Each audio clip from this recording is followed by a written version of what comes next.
morning, good morning. I am so glad to see you all here at Unity in Harlem at 318 West 139th Street in New York City. And I also welcome you online. I can't see you, but I know you're here. And that feels very good, very good. Women's History Month. Unity has written a piece on divine feminine. And as you know, I always come with something that I'd like to read also. So since it's Women's History Month, I'll start with Unity's daily word. And it says, I bless the divine feminine in myself and all others. Today is International Women's Day, a time to celebrate women's achievements across societies and cultures. It is also a time to celebrate the divine feminine, which blesses all people. When I honor the divine feminine, I recognize God as love, compassion, understanding, aspects that are present in everyone. The world is blessed by the contributions of those who embody the divine feminine in their words and actions, from the steeliness of protection to the softness of comfort and nurturance. I give thanks for the girls and women in my life as I lift up and celebrate the divine feminine in its many, many expressions. And you can affirm, as I can affirm, the divine feminine awakens and expands in my heart and blesses and prospers all life. And Proverbs 31:31 says, give her a share in the fruit of your hands, and let her works praise her in the city gates. And now, new thought, teachings, and principles were never thrust upon us. You've made the choice, and making a choice doesn't stop there. It's an ongoing part of your life. Here is a thoughtful excerpt from the theologian Howard Thurman from his Meditations of the Heart. He uses a clever visual to get his message about your God-given choice to make choices. And here is what he's written. There is in every person an inward sea. And in that sea, there is an island. And on that island, there is an altar. And standing guard before that altar is the angel with the flaming sword.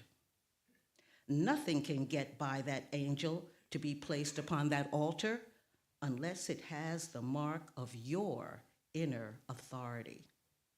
Nothing passes the angel with the flaming sword to be placed upon your altar unless it is a part of the fluid area of your consent. It is your crucial link with the eternal. You always have choices. And now I'll return to the service today. I welcome you again, and then we will have the Unity in Harlem affirmation, and then we will go and meet the minister. After that, I will return and give the announcements for the week in the Good News at Unity in Harlem. So thank you again, and here is the opening song, celebration song, sung by Marie Ponce. And thank you for coming today. Thank you, Marie.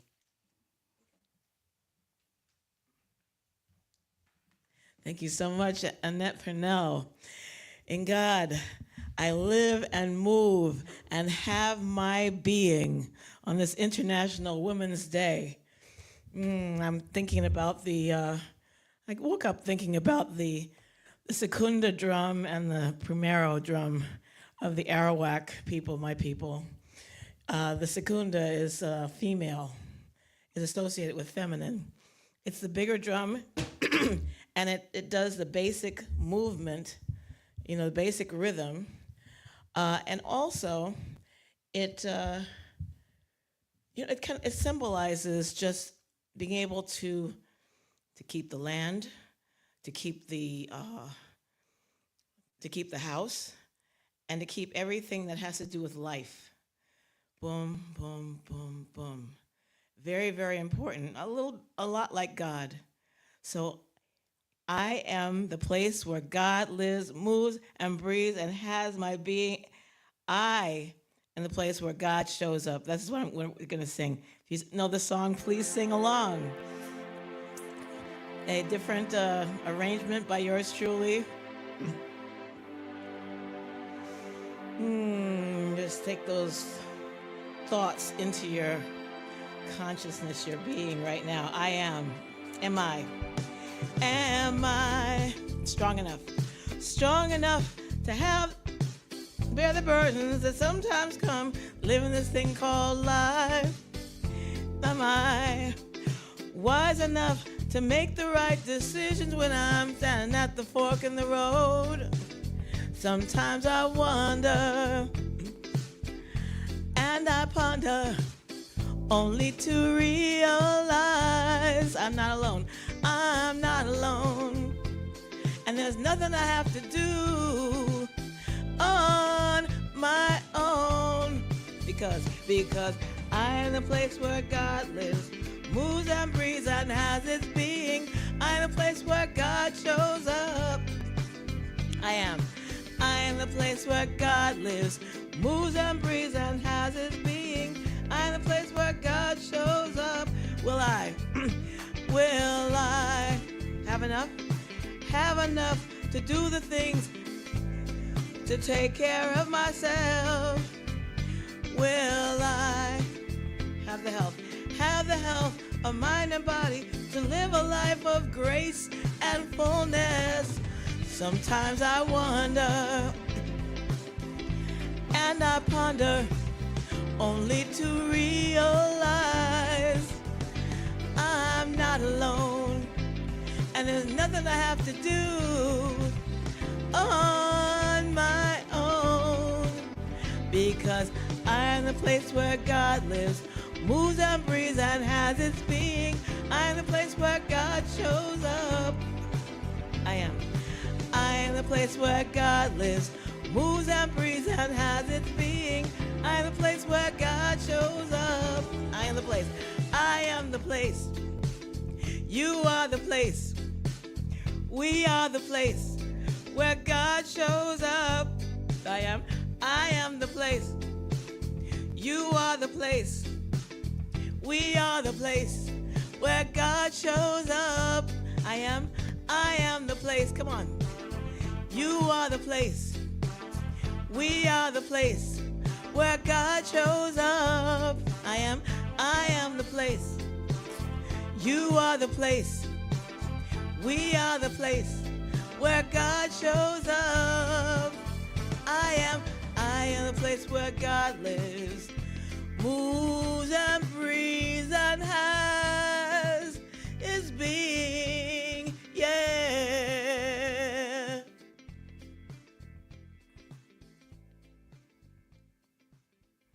Wow, can you feel the presence of God in every single cell of your body right now? In your mind and your thoughts? As you walk around this week, think of that. I am the place where God shows up. He created me perfect in the way that he would have me be perfect. Perfect in my faults and perfect in my goodies. Perfect as God made me. Amen? Yeah. Bob Ponce. Isaiah 55 verse 11 says, "So shall my word be that goes out from my mouth. It shall not return to me empty, but it shall accomplish that which I purpose, and shall succeed in the thing for which I sent it." Unity Affirmations speak to the power of our words, and particularly the power of I am. And so we say this affirmation every Sunday to affirm our divine nature. The words are on the screen, and I invite you to say them with me.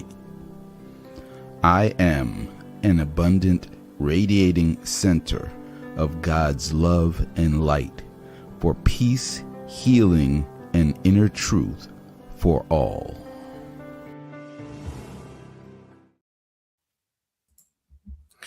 Thank you, Marie, and thank you, Bob. And it's good to be with you all this morning. And welcome to Ask the Minister. This is the first time I'm doing Ask the Minister here with Unity in Harlem. Those of you who've been, connected to me or followed me or know me for much longer, this is a thing I do a few times a year. Why do I do an Ask the Minister? So when you think about church and a Sunday morning service, what usually happens? We have people singing, and we have people giving announcements, and we have the minister who gets up, gives a sermon, a talk, and then maybe some fellowship, and you go home. But what I've realized over the years is that because I, as a minister, decide what I'm going to talk about on Sunday, and more often than not, it's something that we can all relate to, there are specific questions or things that people are wondering about that I don't cover in my sermons. I generally have a good sense of what's happening in the world and what people want to hear, but not a mind reader, and I don't always know exactly what you want to know or ask of me. And some people will, set up a time to come have a coffee or sit down with me and ask, but most people kind of don't have that time.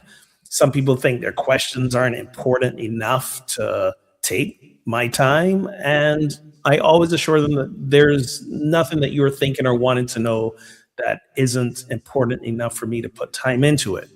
So I do an Ask the Minister every once in a while, and I invite folks to submit their questions, things that they're wondering about, things that are on their mind and their heart, things they're struggling with that I can address on Sunday.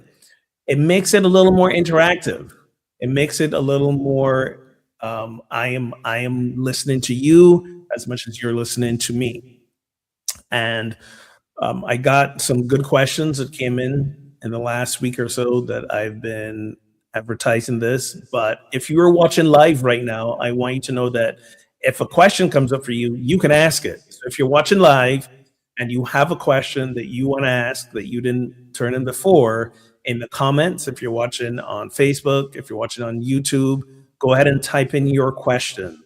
There should be enough time for me to get to it. And if I don't, I'll either address it in a separate talk or in the comments, or I'll save it for the next Ask the Minister. I plan to do one of these every quarter. So if you don't hear your question answered today because of time, don't worry, I'll get to it. Okay, so let's just dive into the questions that I got this week. Some of them are fairly logistic type questions. Some of them are some more deeper, profound questions that made me had to think for a minute. And I think they're all questions that everyone maybe can relate to or have wondered at some point in time. But regardless, here we go. So the first question is, why do we meet on Sundays for church and not Tuesdays, for example, or any other day of the week? Why is church always on Sundays? And you might think, well, that's pretty obvious because, Sunday's the Sabbath in Christianity, so we do church on Sunday. It wasn't always this way, okay? The Sabbath, because as you know, Christianity came out of Judaism, okay? And in Judaism, the Sabbath is honored, observed, celebrated, sundown Friday to sundown Saturday. The early Christian church, they actually had their gatherings on Saturday, just like the Jews that were living alongside them. So what happened that it switched to Sunday? The short answer is Emperor Constantine. So if any of you know your Christian history, you know that around the 4th century, Constantine was the first Roman emperor to convert to Christianity and then made Christianity the official religion of the Roman Empire. Before that, the official religion, was kind of this cult religion called Mithraism. And one of the elements of Mithraism was worshiping the sun worship. And they had a special day to venerate the sun, a day for the sun. Sunday, that's what it was. And it was basically the day after Saturday. So when Constantine became a Christian and was trying to establish Christianity as the religion of Rome and the Roman Empire, right? He had some of the subjects, the Roman subjects, the Jews, were celebrating on Saturday. The early Christians, were celebrating on Saturday, but then he had the rest of the Roman Empire, which followed Mithraism, celebrating on Sunday. So we had these two conflicting days, and he decided that this is too much. We need to bring folks together. Now, what's interesting about Mithraism is that, one, it was incredibly popular. There were more people observing and following Mithraism than there were Christianity. And the other interesting thing, fun point for International Women's Day, is that Mithraism was only allowed men. Women were not part of Mithraism. They were specifically excluded. It was called a soldier's religion. It was, connected with strength and domination and conquering and all the things.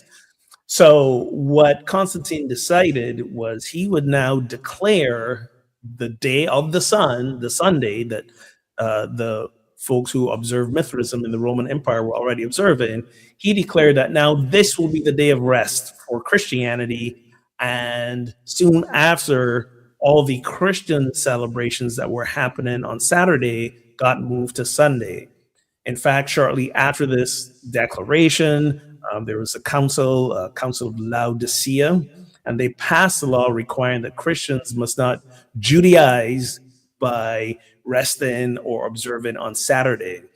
Had a little anti-Semitism flavor to it, yes, but that was what they were trying to do, establish Christianity and push Judaism out. So they moved everything to Sunday to align with Mithraism. So now you have your new Roman Christians and your Roman pagans celebrating on the same day, and soon it eventually all merged, and Mithraism was eventually phased out. We're just left with Christianity and worshiping on Sunday. So basically, Constantine decided, I'm going to appropriate a pagan religion that was already established, put Christian things on top of it, and we're going to have a new celebration. And it wasn't done with Sunday only.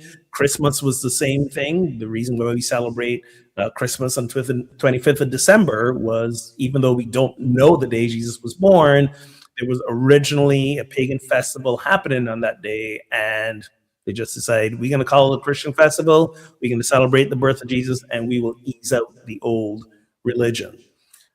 There are some Christian denominations, movements that observe the original Saturday worship. Obviously, Seventh-day Adventists do that. They have their church services on Saturday, the seventh day, as was the original Christian practice. Then there's some Middle Eastern churches, especially in Muslim majority countries, that hold their services on Fridays, because locally that's the rest day. So it varies, but I hope that answers the why on Sunday question. Related to that, on church, we do things when we come together, including prayer. So this is the next question. What are your personal equivalent of prayer habits? So I think this question is directed to me personally. So let's talk about what prayer is, first of all. And no matter what faith you belong to, prayer is generally understood as you are in communication with God, personal, one-to-one, or collective. As a spiritual community, you are communicating with God in however way your particular religion, faith, denomination practices prayer. So in unity, because we believe God is principle, not a being to pray to or beseech or praise, God is a principle that resides within us. We say in unity, we don't pray to God, we pray from God because we are the embodiment and the manifestation of the divine. The principle that is God resides in, through, and as us. So, what we do is in unity, we have affirmations that remind ourselves of the divinity that we are. So, my personal prayer practices include affirmations that remind me of who I am. I am love, I am abundance, especially when I am struggling in areas in my life. There's a practice we have called denials and affirmations. So that's one practice. Meditation is also a way that I commune with the divine. And when I say commune with the divine, what I mean is really I just sit without intention and just notice what arises while I'm sitting in that quiet space. It's how I get to know myself, and I have this saying that if I want to know God, I got to know me. I'm the person that I can know the best, and I'm God. God is me, just as God is you. So if I want to know God, I got to know me.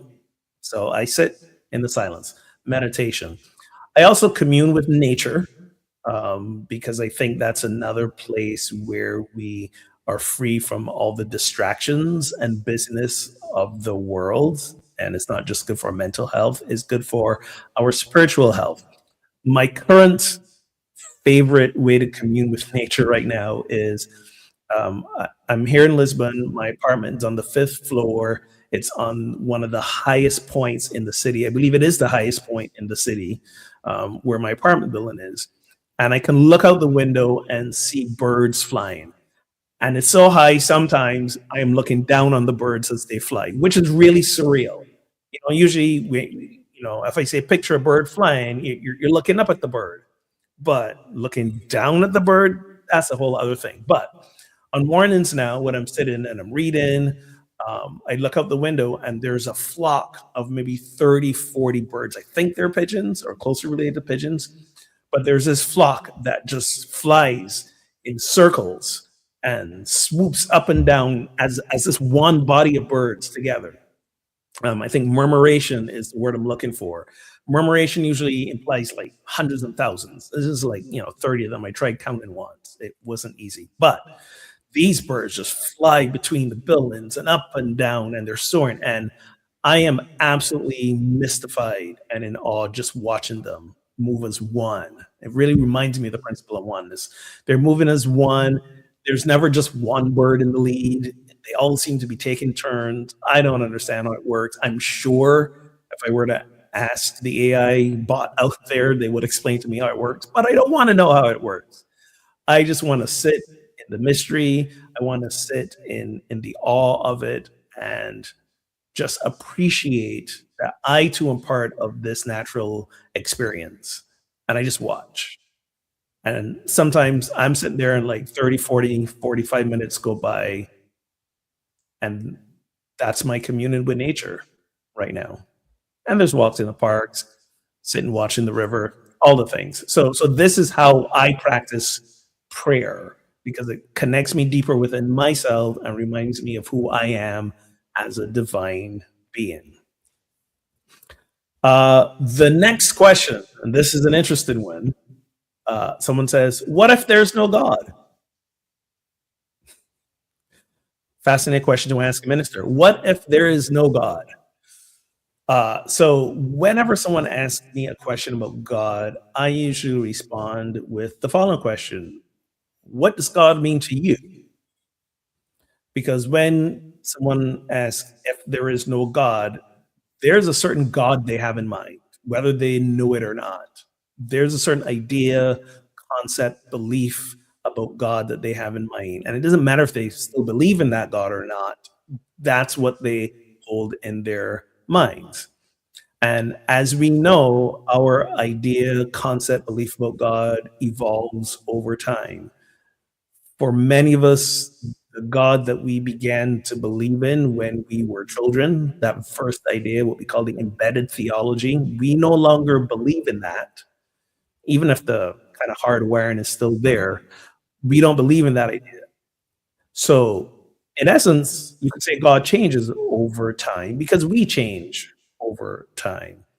So for myself personally, I grew up believing in a more anthropomorphic idea of God. That is, God is was a person who was always watching me, and I was supposed to obey God. I was supposed to worship God. I was supposed to pray to God. I was supposed to follow God's commandments, and it wasn't a good thing if I didn't.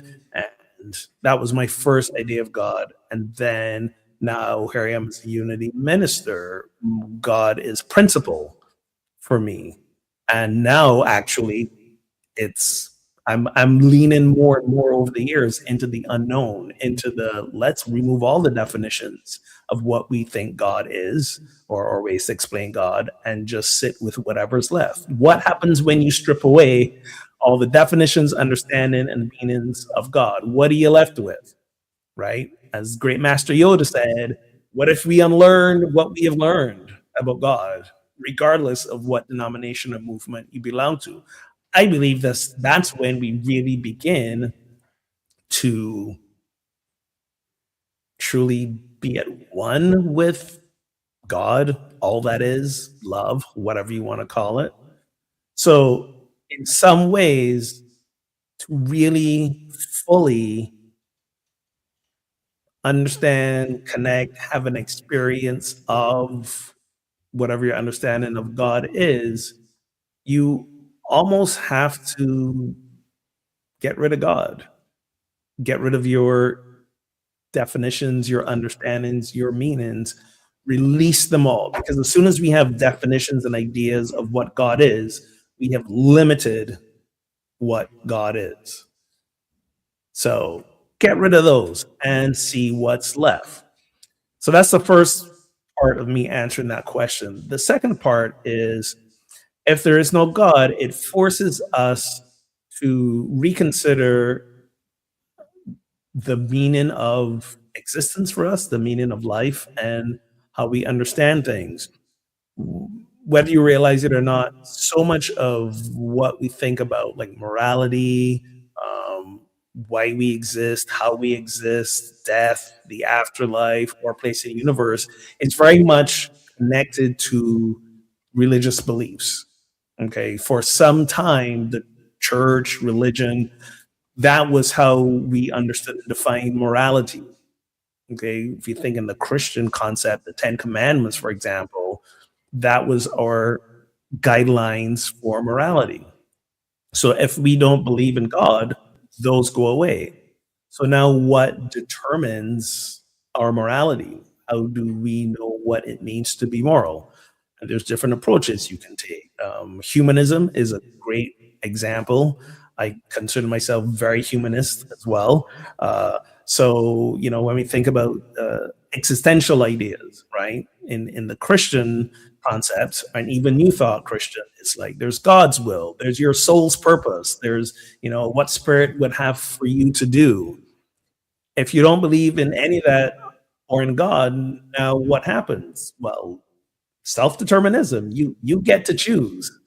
And I believe that. That's why, you know, even in unity, when people talk about God's will, I say God doesn't have a will because God's not a person. If in unity we believe God is a principle cannot have a will. A principle doesn't want, a principle doesn't need, a principle just is.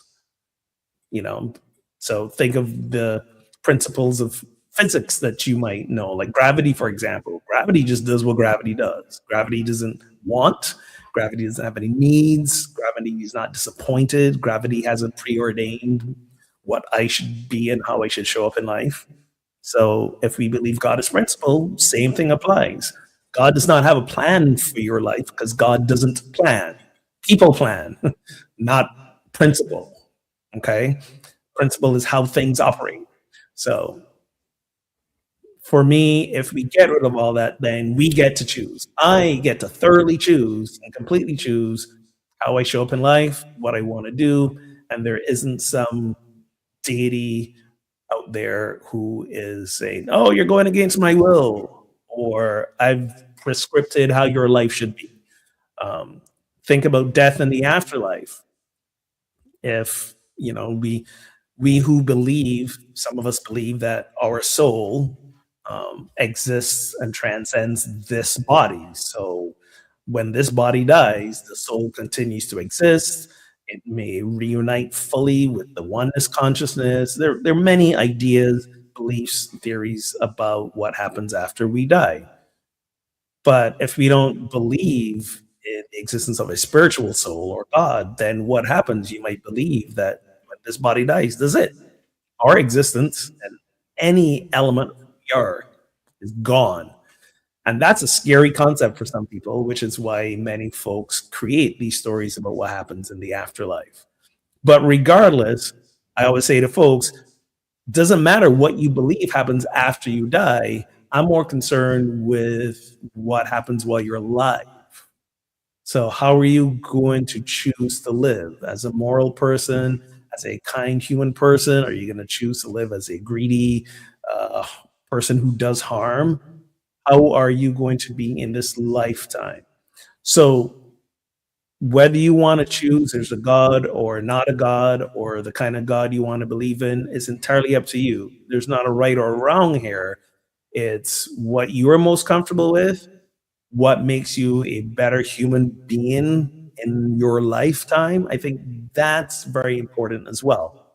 And yes, following many spiritual principles does make you a better human being, but you don't need those to be a good human being. All right. I want to check in with Bob real quick, if he's monitoring the chats. If there's anything that came in on Facebook or YouTube, Bob, if you don't mind taking a quick look, and let me know in a few minutes if anything has come in. Let me go on to my next question. It says, as a unity pastor, how do you mesh with pastors of more orthodox religions? Orthodox is in quotes. What are those interactions like? How do you react if you feel they're judging you for aspects of your life, such as being polyamorous? So I'll start by saying I've reached a point in my life where honestly I don't care what people think about me. Water off a duck's back. I don't take things personal as much as possible, from the four agreements. And so if people choose to judge me, that's on them. I'm not taking that on as well. And what I also know is that when we judge others, which is, thing I do sometimes from time to time, when we judge others, it's mostly based in misinformation, misunderstanding. Okay. So for me, it's less about you judging me. It's about, can you accept me even if you don't agree with the choices that I am making in how I live? Okay. So that's where that also answers the part about meshing with other pastors. I doesn't matter to me what you believe from a religious standpoint or a spiritual standpoint, or if you're atheist and don't believe anything at all. That doesn't matter to me. What matters is, are you able to accept me and anyone else, regardless of if you agree with their religious views or not? Can you simultaneously stand in a place of acceptance and disagreement? And if you can, then you and I are going to get along great. And I've gotten along great with other clergy from different Christian denominations, from different religions over my time. I've been friends with rabbis, with imams, with Buddhist lamas, with folks from other New Thought Christian movements, even mainstream Christian movements like Presbyterians, Episcopalians, Methodists. In fact, I co-host a podcast called Pub Theology Live, and it's me, a Presbyterian minister, and a United Church of Christ minister. 3 different Christian denominations. I like to say unity is barely Christian, but we have very different beliefs about God and spirituality and the nature of existence. But all these folks that I just mentioned above they're very progressive, very open and accepting, do not discriminate, and I'm going to get along with you if that's where you come from. If you don't, and you are exclusionary and you discriminate, and especially if you use religion as your excuse for doing that, then you and I are not getting along, right? And that happens with other Christian ministers. That's happened with rabbis. That's even happened with other unity ministers.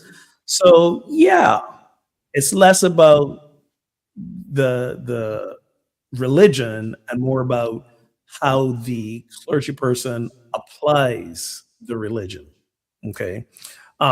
Quick side note, part of that question is aspects of my life, such as being polyamorous. And if you don't know what that means, just a quick snippet about that is um, polyamory is a different way of relating romantically and sexually with other people. So, for example, the cultural and in many cases religious norm is monogamy. You create a romantic and sexual relationship with one partner and you stick with that partner. Maybe you get married, maybe you just live together, but it's a one-to-one connection. um, Polyamory is a form of what I call ethical non-monogamy, which means I engage in those relationships with more than one person, and we all know about it. We all talk about it. We all are aware that we are all practicing that form of what I call open relating to each other, not closed. Monogamy tends to be a closed unit. Polyamory is open, and one is neither right nor wrong. It's all about what your choice is, and also how you were practicing it as a human being. Are you being kind? Are you being compassionate? Are you being loving? Or are you doing it from a place of selfishness, greed, and hurting other people? So, whether for me, it's not about how you practice your romantic and sexual and emotional relationships, is how you show up in them as a kind, loving, compassionate person who does no harm. That matters more to me. But you can Google that and look that up on your own if you want to know more about that. I think we got a question that came in. How do you deal with the anxiety that is present due to world events? That's a great question, which someone actually asked as part of these list of questions. Um, and I'm going to get to that after the next question because they're kind of related. The questions that came in, I sort of put them in a flow. I think that they relate to each other from the start to the finish. And that question is a great question about the anxiety is related. So let me start with this question first because it's a world events question. Okay. And here's how the question reads. Outside, there's a war between nuclear powers, the threat of sleeper cells, and an incompetent, malicious domestic government. What in Unity spiritual teachings or principles can prepare us as individuals and as Unity in Harlem to meet this moment? So that's the first question. The second one, kind of related and also related to the one that just came in. How do you truly find joy amidst all the fuckery happening in the world right now? I don't mean just the positive mindset, nothing lasts forever thing. That's how the question is worded. And now there's the how do you deal with the anxiety that is present due to world events? So I'm going to lump all of these together in sort of a long answer. But whoever turned in that question just now, thank you for asking. All right, so let's talk about war to start with, because as we know, that's the big thing in the headlines now. Okay, first we had the U.S. going and doing regime change in Venezuela, and now they're bombing Iran, and Iran's firing back, and like it's messy. It's not messy, not just messy. It's deadly. It is dangerous. Things could escalate. And quick side note, the more literal Christian faiths that believe this is the precursor to Armageddon and the end time so that Jesus can return, they're using this as this justification to support the war and support President Trump. So sometimes our religious beliefs do more harm than they do good. Okay, so just gonna pin that up there. So if you know someone who's like, yes, this is what Armageddon is. This is the precursor to the end times, and therefore Trump is being used by God and is a vessel for God to bring about this final war, so that the end times can happen and Jesus can come back. Please tell him no. A couple of sermons ago, he talked about how that whole story in Revelation is not meant to be taken literally at all. It's not a story about our end times. It was a story written to indicate the fall of the Roman Empire thousands of years ago, which, by the way, did come to pass. But so there's that side note. So what does unity teach us about war? And how do we respond to war? So to back up, we have to remember that in unity, we take a metaphysical approach to everything. Okay, not just the Bible we read. Everything that happened and is happening is a reflection of our inner journey. Okay, so in unity, when we speak about war and think about war, it's a reflection. War is a reflection of an outpicturing of fear, of anger, of separation, of greed, of lack consciousness. All of these things is what leads to war. Okay? Discrimination, which is from separation, not realizing we're one, and fearing the other. All of these things, a sense of domination. All of these things are reflections of, I guess, the human ego and not the divine self. So what unity teaches is war is a outpicturing of this, and our response needs to, first of all, be an internal response. Okay, when war happens, it can cause in us feelings of fear, feelings of anxiety, of anger, of separation, of lack consciousness. Okay, the very feelings or that inspired those who make war to do war, they happen in us as well. Okay, I'm sure when this Iran war started, many of us were afraid of what that might mean, not just for the US and the soldiers in harm's way, but for everyone, for the world stage itself. Okay, so what unity says is address what's happening within you first. Shift your thoughts from fear and separation and lack to thoughts of love, of oneness, of abundance. Remembering that we're all connected. What happens to one affects all.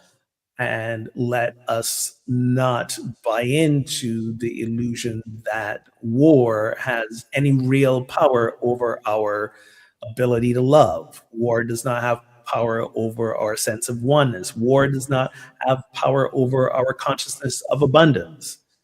So I mentioned this earlier when we were talking about prayer. A common unity practice is denials and affirmations. To see the war happening, but within us, use our affirmations to remind ourselves that those feelings that are being stirred up because of war, they truly are not the most powerful feelings within us. Love is more powerful than fear, even though sometimes it doesn't feel that way. It's the truth. Abundance is the more real consciousness than lack. So it's oneness over separation. So we first shift our thoughts and our consciousness around that.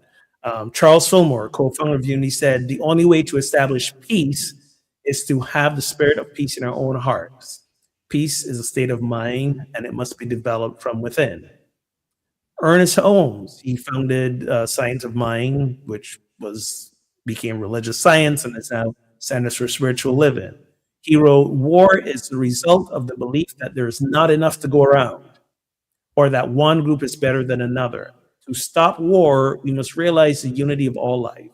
There's no them and us, there's only one. So what we have to do is first take care of our own inner consciousness, and then live from that with the belief that as we live from it, we also encourage others to live from it as well. Okay. There is a temptation, and this often happens, to just take care of our own internal stuff. And that might look like, oh, I'm not paying attention to that war. I'm just vibing on love. I'm just taking care of what's happening within me. I'm focusing on the here and now, what's in front of me. I'm not paying that any mind. And we ignore it, we spiritually bypass, and we also ignore the people who are affected by it as well. There's a temptation to do that. We have to fight that temptation and follow Unity's fifth principle, which tells us it's not enough to know these truth principles. We have to live them, we have to practice them. So, how do we live and practice love, oneness, abundance in such a way that it impacts the world around us, whether it's our small world around us, friends, family, colleagues, people we meet on the bus, or even wider? Because if everyone on the planet lived from a consciousness of love, oneness, and abundance, we wouldn't have wars. Wars would be over. Okay. So that's Unity's approach. And how you show up as love, how you show up as oneness, how you show up as abundance, do it in a way that helps to shift the consciousness of oppression that runs through the world. So, for example, as we mentioned at the top of the service, thank you, Annette, today is International Women's Day. Okay. And we in this world have lived for centuries in this consciousness of patriarchy. And patriarchy tells us that men and male folk are superior to women or superior to anyone that isn't a straight male. So shifting that, okay, we live in a consciousness of love and oneness, we will realize that, yeah, the only difference between men and women is biology, and that's what it. Right? Not one of us, men are not superior or not innately superior to women, or vice versa, although women do have the exceptional gift of being able to bear life. So one up on us for that.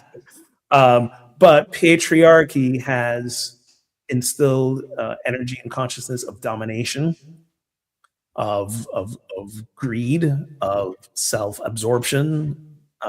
So these are antithetical to love. So by shifting our consciousness, we can begin to shift that as well. And recognizing women as equals is one of those ways we do that. And equals is such a, I hate saying that, but recognizing that patriarchy has done the damage that it's done. And in fact, there's a clear idea that to shift out of patriarchy, we have to adopt matriarchy. And matriarchy is not just, women doing the same roles that men did. It's an entire shift of how we view each other and the world and how we share. Patriarchy tends to be this hierarchical structure, whereas matriarchy tends to be this circular, all-inclusive approach. So that's kind of how we respond. Okay, so that also a little bit addresses the anxiety question. But what also addresses it is how I'll answer this thing about truly finding joy among all of what's happening. Because joy is something now we have to intentionally and actively seek out and practice. Right? There was a time maybe when just happy, great stuff happened to us and we didn't have to think about it a lot. But all the messiness of the world is becoming so overwhelming and coming at us so fast, especially in this digital information age and beyond. We can't not see all the mess that is happening. And we shouldn't look away from it all. We have to be able to face it. I talked about this in previous sermons, where love is a container that allows us to be angry without looking away. Because if we look away, we won't think there's anything that needs to be changed. So we have to keep seeing, but we don't have to become inundated with it. So be very mindful as to how much news you're taking in. Please do still take in news, right?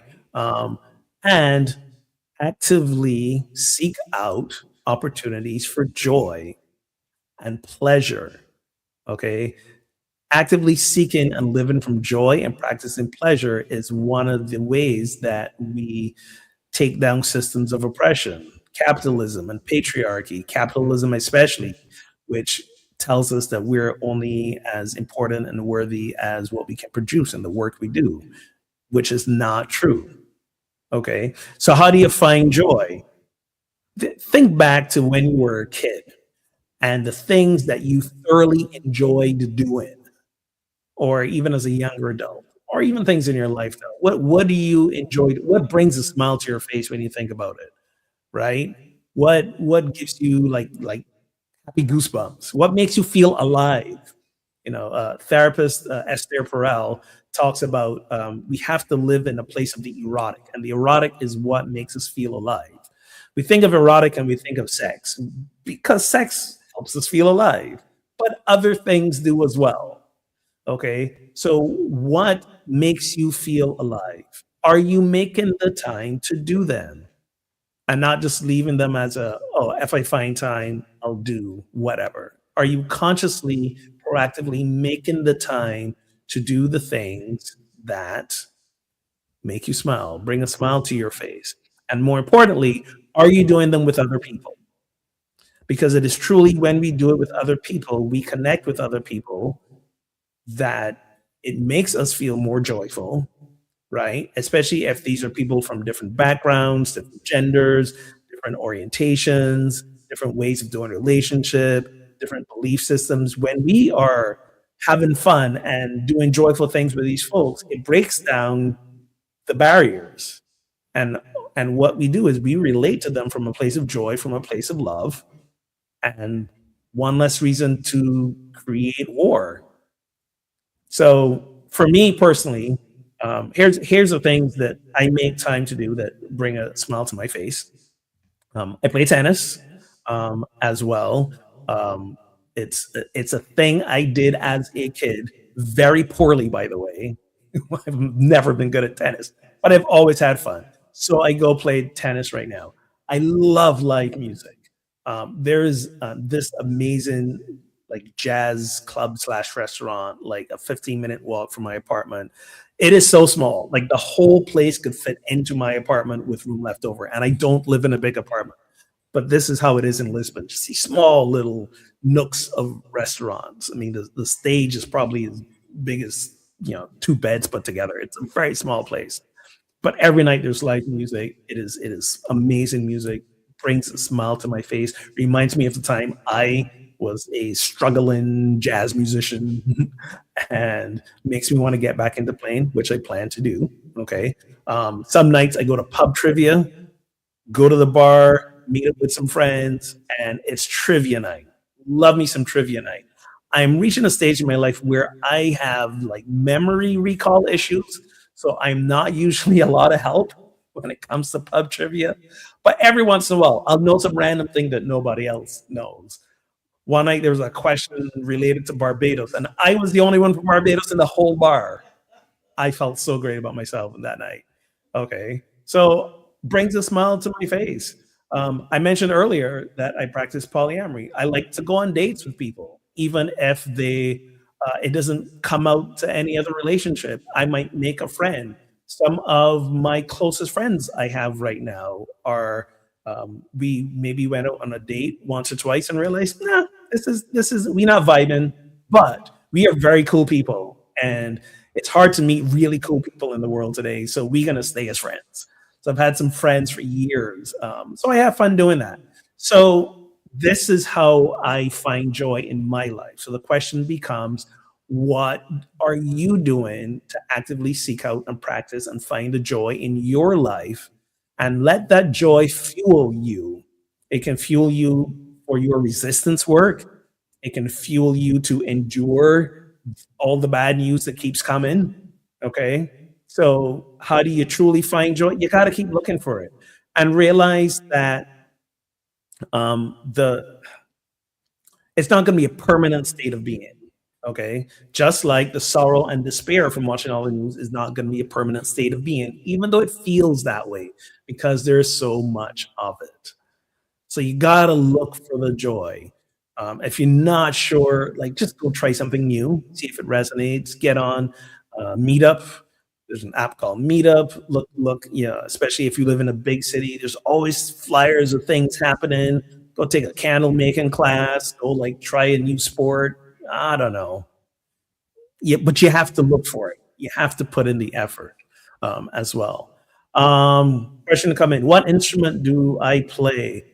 I've been playing piano since I was 8 years old. I also play guitar. I play bass. I play drums, like the drum set, a lot of percussion instruments. I don't do a lot of playing right now, but I also, for about 10 years, was a music therapist and a music teacher. So music was part of my work for a long while. And I've been a church musician since I was 12 years old. I played in church bands back in Barbados. I've been music directors of Unity churches. So making and playing has always been an integral part of my life. And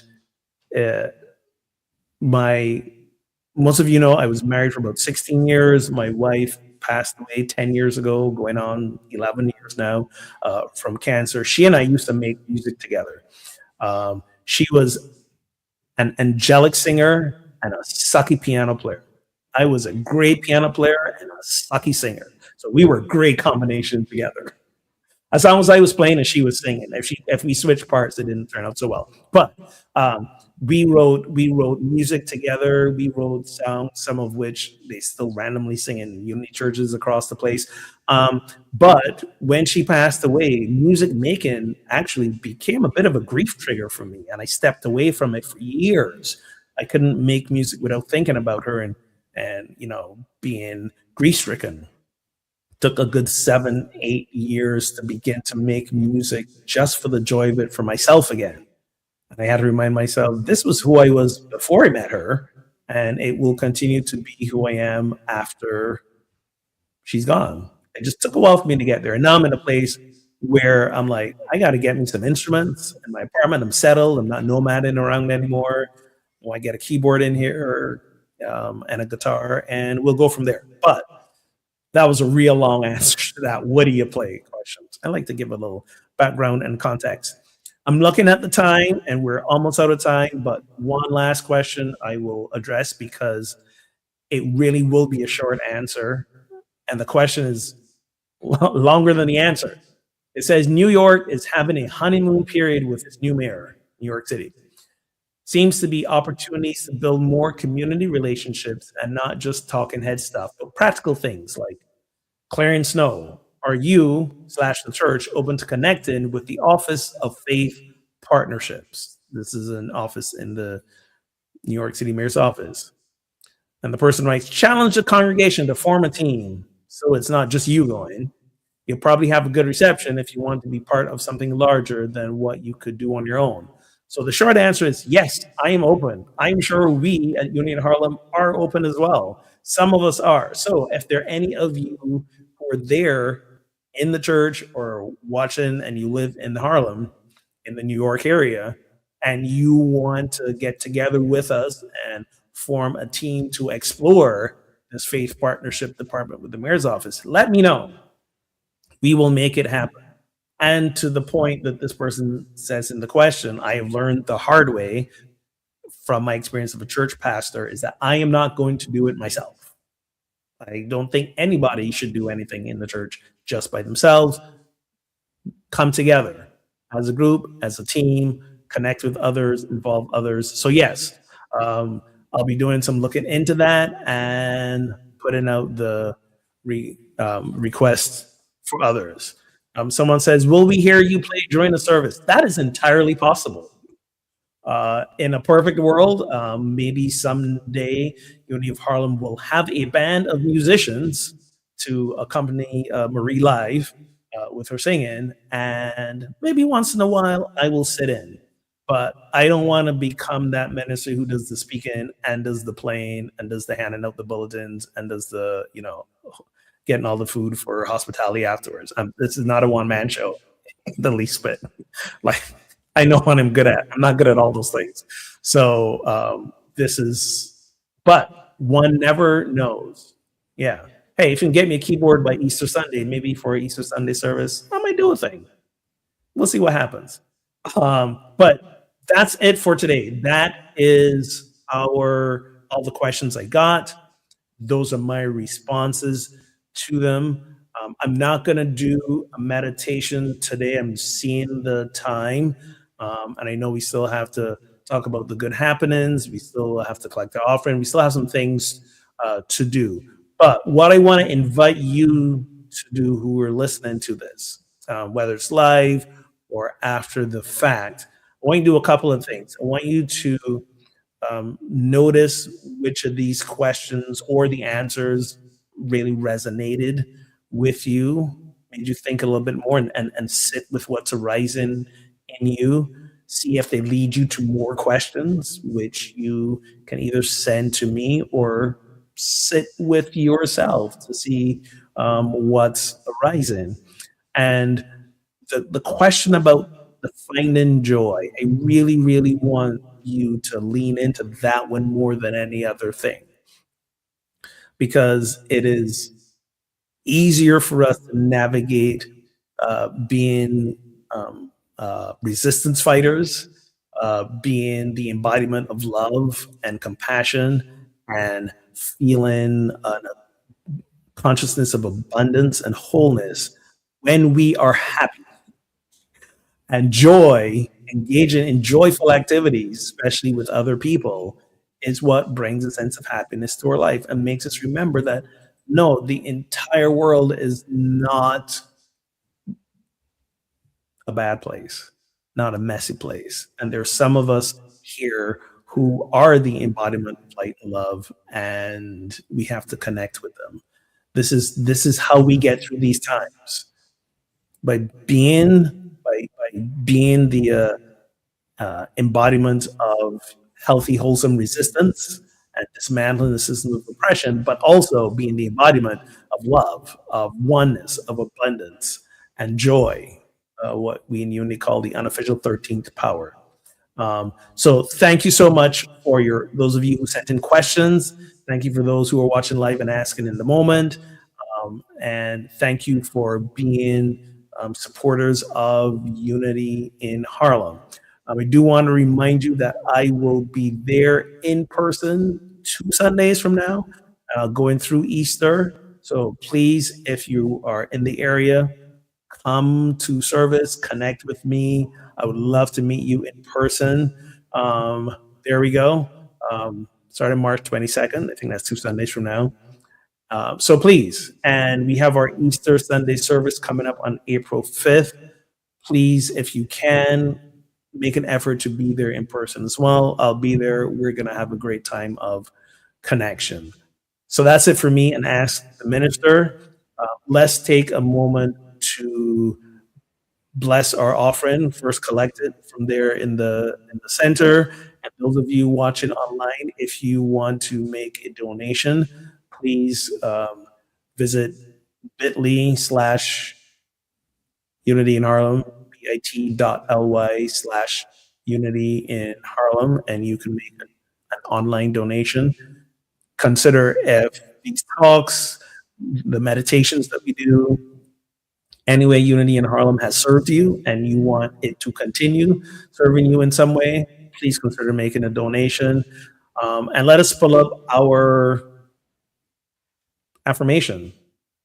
And let's say it together. It's on the screen. Together. Divine love flowing through me blesses and increases all that I give and all that I receive.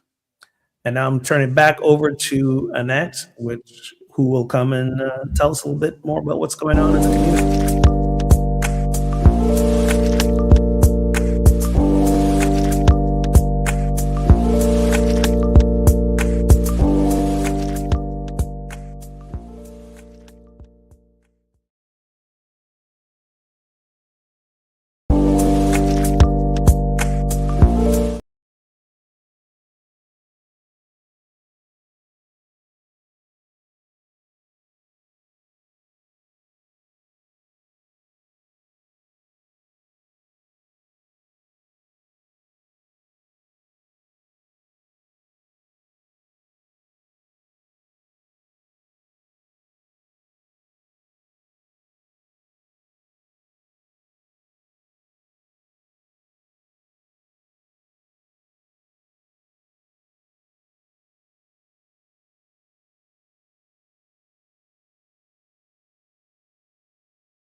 in on a meditation.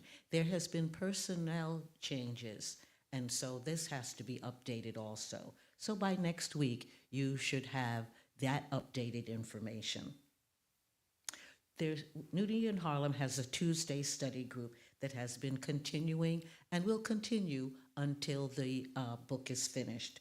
It's called Finding Yourself in Transition by Robert Grummett, and it meets on Tuesdays from 6 p.m. to 8 p.m.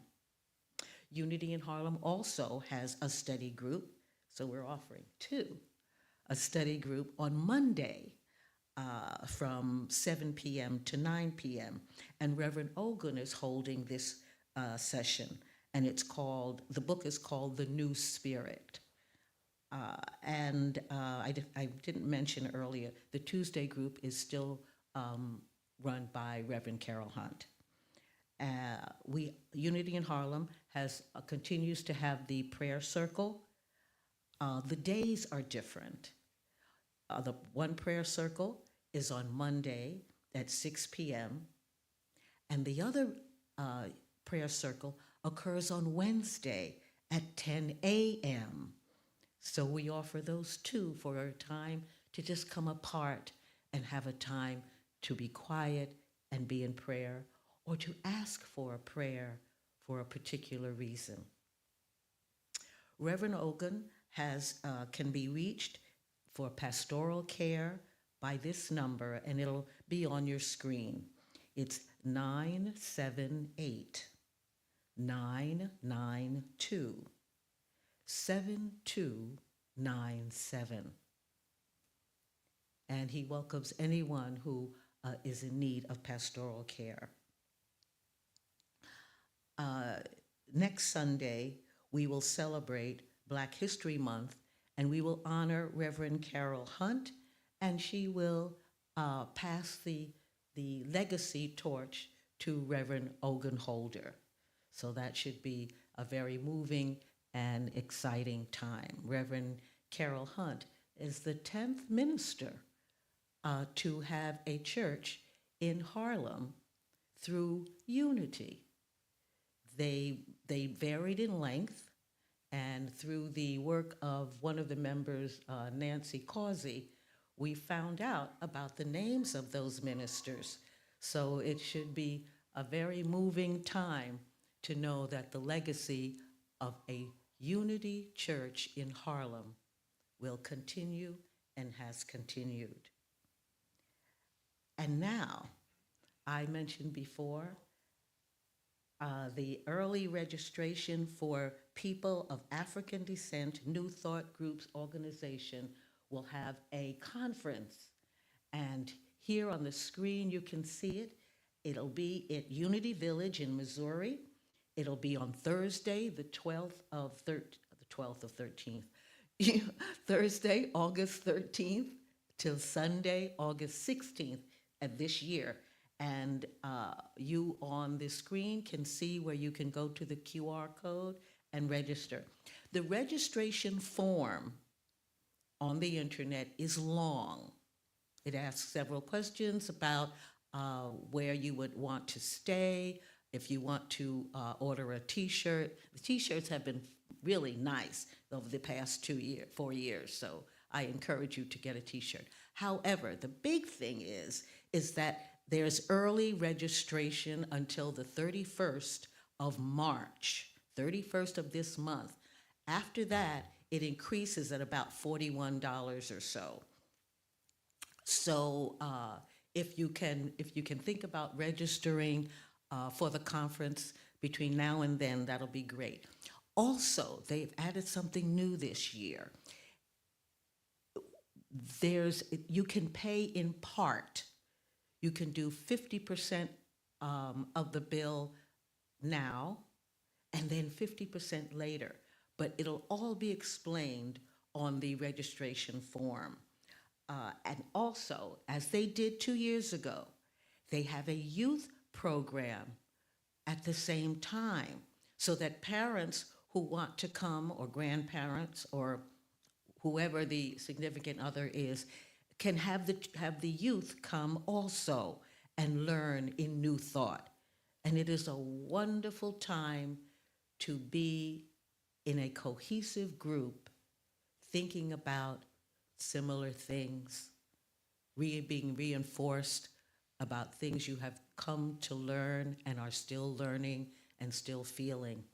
Think about what Reverend Ogun said about how you find joy, how you use joy.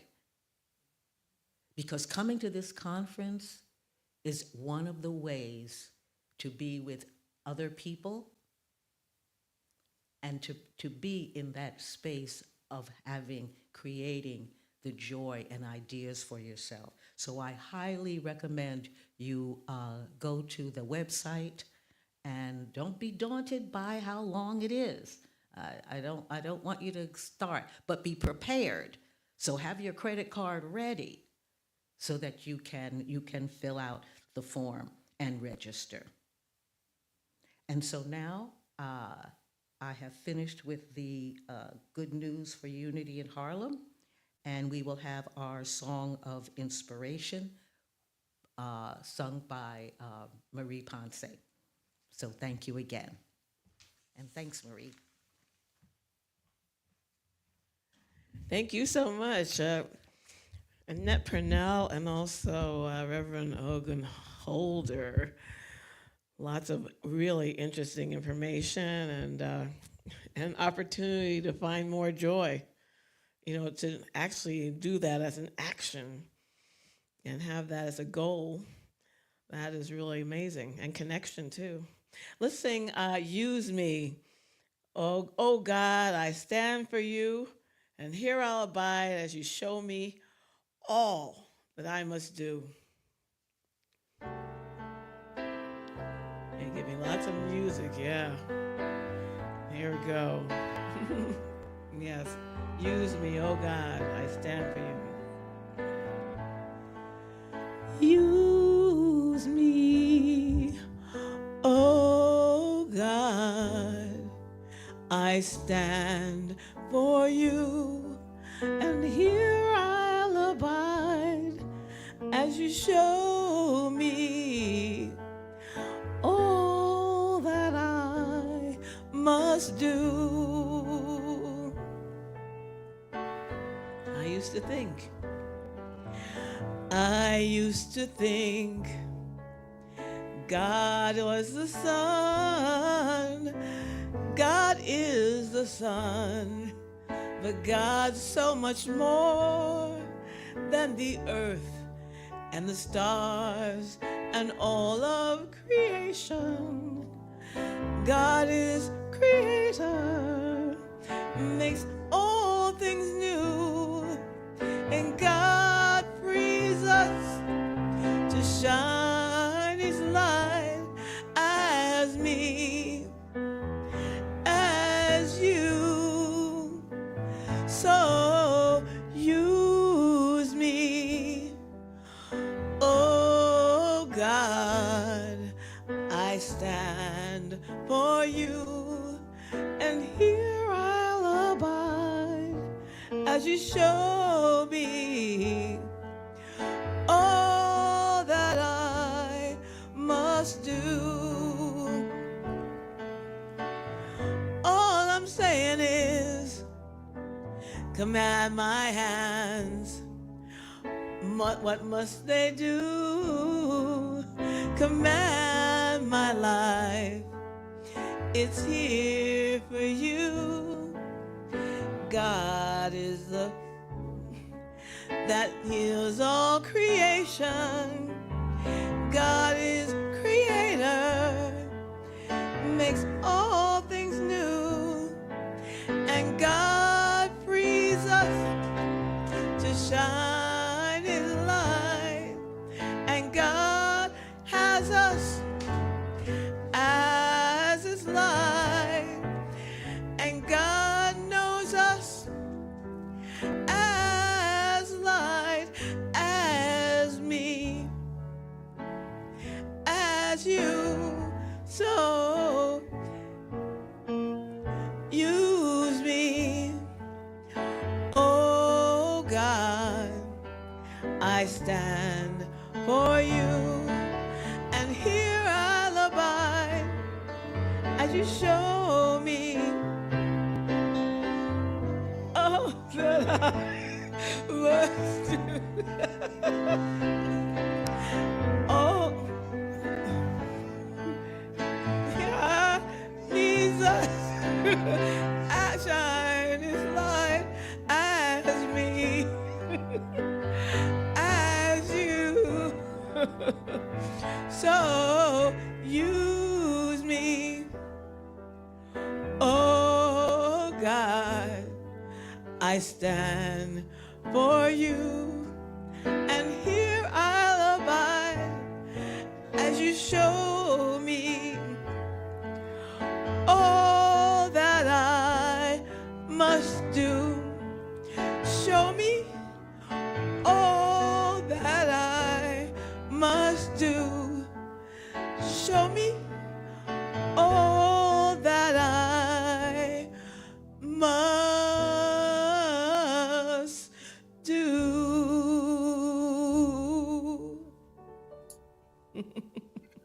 Thank you, Marie, as always. Yeah, I need Glad that you found your piano way. Glad you player. found your way through that. It's a good one. Ah. Always so grateful for you. Grateful for Uni in Harlem. Let us close our time together first by saying the prayer of protection on your screen. Everyone together. The light of Light of God God, surrounds us. The the love love of of God God enfolds enfolds us. us. The The power of power of God God protects protects us. us.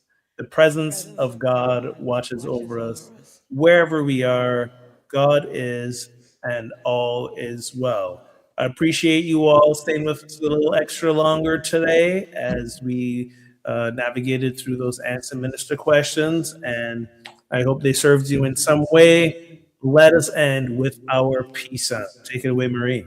All right. Peace song.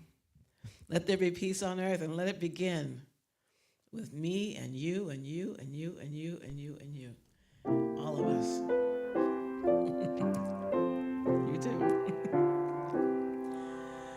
Let there be peace on earth, and let it begin with me. Let there be peace on earth, the peace that was meant to be, with God as creator, family whole are we. Let us walk with each other in perfect harmony. Let peace begin with me. Let this be the moment now. With every step I take, let this be my joyous vow. To take each moment and live each moment in peace eternally. Let there be peace on earth, and let it begin with me.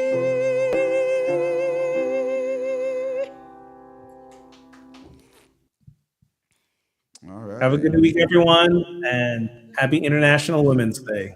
Thank you so much. Yay. Thanks for being with us.